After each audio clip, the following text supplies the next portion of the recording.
Hello guys, खुलुमबाय नोंथांमोन बयखौबो आं चेनेलाव बरायबाय। दिनै आं नोंथांमोननोहाय मबाइल ट्रिक माने मबाइला जोङो माबोरैहाय हें जायो आरो मबाइल बेटारिया माबोरैहाय थाबैनो लस जालाङो बेखौहाय नैबे भिडिअनि गेजेरजों नोंथांमोननो खोन्थानो नागिरदों। दा बे भिडिअआ नोंथांमोननि थाखाय जोबोर नलेजेबल जागोन। नोंथांमोना बे जेनाखि ट्रिक बेखौ बाहायोब्ला नोंथांमोननि मबाइला खोब लास्टिं होगोन। नोंथांमोननि मबाइला माने हें जानाय नङा आरो बेबायदिनो बेटारियाबो लास्टिं खालामगोन आरोखि। Okay, without wasting time, let's get started. दा सबसे पहले आप जाना पड़ेगा सेटिंग्स पे। सेटिंग्स के जाने के बाद आप ऐसा देखने को मिलेगा और अब जाना पड़ेगा नोटिफिकेशन पे। नोटिफिकेशन जाने के बाद ऐसा देखने को मिलेगा इंटरफेस। बेबायदि नुनायनि उनावहाय गासिबो एपफोरनि जेनाखि एप्लिकेशनफोरनि नोटिफिकेशनखौ नुगोन आरोखि। दा बे नोटिफिकेशनखौ जाय नोटिफिकेशनखौ नों माने लानो गोसो गैया बा नोटिफिकेशना बांद्राय फैयो, जेरै फेसबुकआवहाय दा नैबाव स्क्रिनशटखौ नाय। बे स्क्रिनशटआवहाय नुगोन माने फेसबुकआवहाय गोबां नोटिफिकेशन फैयो। नोटिफिकेशन फैनायनि जाहोनाव जों मबाइला थाबै हें जायो, ओमफ्राय बेबायदिनो मबाइला दुंखावो आरोखि। नोटिफिकेशनाथ' गोबां फैयो नालाय जेब्लानाखि नोंथांनि मबाइला बा गेप जानानै दंमोन, जेनेबा साप'ज आंनि मबाइला दिनै गेप जानानै दंमोन, ओमफ्राय दिनैहाय गोबां नोटिफिकेशन फैनांगौ दं आरोखि।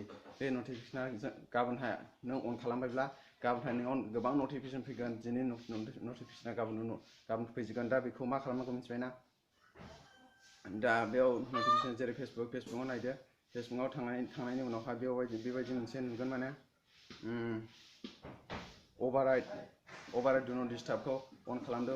अभारराइड डु नट डिस्टार्बखौहाय अन खालामनायनि उनाव गोजौआव दं स' साइलेन्टलिखौ बेवहाय अन खालामना लाबावदो। होमब्ला मबाइला मा होनो, मबाइलाव नोंनि नोटिफिकेशना सिरि हाबफैगोन। होमब्ला नोंना खुनु पात्ता होनाय नङा आरो। मबाइला खुनु दुंनाय नङा, भाइब्रेट खालामनाय नङा बा नोटिफिकेशन गाबफैनाय नङा। बेनि उनावहाय आरो साप'ज मोनसे थांबावदो माबायावहाय मा होनो इउटुबाव थांनायनि उनाव इउटुबावथ' गोबां नोटिफिकेशन फैयो। नोटिफिकेशन बेवहायबो बेबायदिनो अभारराइड डु नट डिस्टार्बखौ अन खालामनायनि उनाव स' साइलेन्टलि खालामना लादो।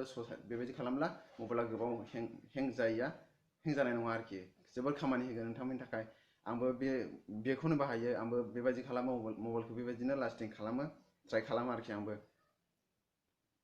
अके, बेबायदिनो नोंथांमोना बेखौ सेटिंसखौ खालामना लादो। बेनिफ्राय मोनसे सेटिंस दंबावो, आप जाना होगा प्ले स्ट'राव थांनायनि उनावहाय बेबायदि नुगोन। नोंथांमोना नुनायनि उनावहाय थ्रि डटआव थांगोन। थ्रि डटआव थांनायनि उनावहाय सेटिंसआव थांनायनि उनाव नोंथांमोना नुगोन नैबो अट' आपडेट एप्सखौहाय माने मा खालामाबो जों डु नट अट'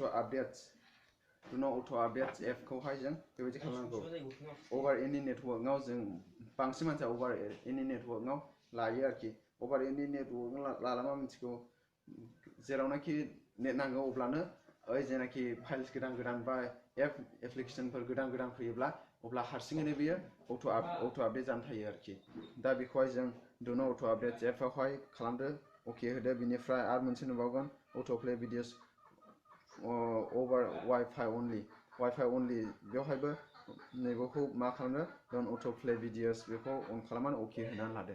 अब्ला नोंथांमोननि भिडिअ माबा जेनाखि मबाइल बियो डाटाबो लस जानाया डाटाबो लस जाखायो। बेखौ माबा खालामना लायोब्ला, अन खालामना लायोब्ला, दा बेखौहाय डु नट नावहाय लाजोबनानैहाय जों डाटाखौबो सेभ खालामनो हायो। ओमफ्राय डाटा सेभ खालामनायजों लोगोसे नोंथांनि मबाइलाबो मोजाङै थायो आरो बेटारियाबो सेभ जायो। अके, बेखिनियानो। नोंथांमोना भिडिअखौ मोजां मोनोब्ला अननानै लाइक खालामो आरो शेयार खालामगोन। आरो जुदि चेनेलाव गोदानब्ला अननानै प्लिज साबस्क्राइब खालामना ला आंनि चेनेलखौ। आं बेबायदिनो रिलेटेड भिडिअ गोबां लानानै फैयो। अननानै आंनि चेनेलखौ साबस्क्राइब खालाम, प्लिज साबस्क्राइब खालामना हो। अके, बाय बाय।